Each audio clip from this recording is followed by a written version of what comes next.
let's move on to the Lightning side of that. Where do you think they have a bit of an advantage here? Well, defensively, I think the Lightning have been the best team so far in playoffs, and it's not just because of goaltending. And we'll dig in on that in a little bit, and how Andrei Mhm. Vasilevsky's played. I just feel that the Tampa Bay Lightning have been completely bought in, and it's defensive structure, it's intangibles, it's things that don't necessarily go into the metrics or the advanced analytics. And the, the Tampa Bay Lightning have an entire ethos to them, Tyler. They have a mental advantage. The nervousness isn't there. They've been there. They've done that. They have that whole ethos of blocking shots and doing what it takes to win. And that results in what you see up on the screen just now. Look at the penalty kill for both of these clubs. Tampa Bay Lightnings it's been outstanding in the in the playoffs. But the one thing about the Lightnings to keep an eye on here, it did dip against the Rangers. Okay, they weren't as good on the penalty kill against them. It's something that the Colorado Avalanche are definitely going to try to exploit.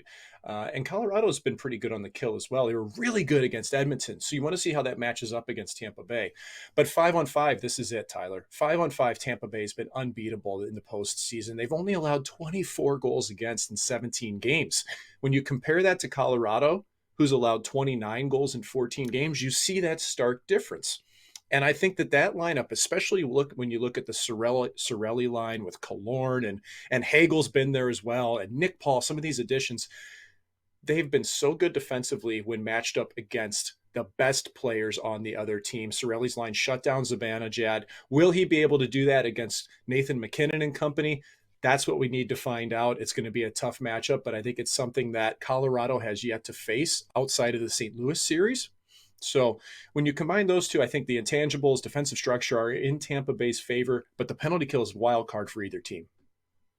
Yeah, we had a great Stanley Cup Final preview on the DFO Rundown earlier this week when former Avs forward Matt Calvert joined the show. And he said he was talking to his former teammate Pierre-Edouard Bellemare, who's now on the Tampa Bay side of this matchup. And he asked him, what makes Tampa so good with that blue line specifically? And Bellemare said it's predictable in the best sense, right? Mm-hmm. Like they're very disciplined with their structure. A lot of times you hear discipline and you just think, oh, they stay out of the box well. No, they're disciplined in the way they play their system. And he said that blue line specifically, every zone exit, it's D to D, up to the winger, out of the zone. D to D, it's almost like you're watching the same play over and over and over again.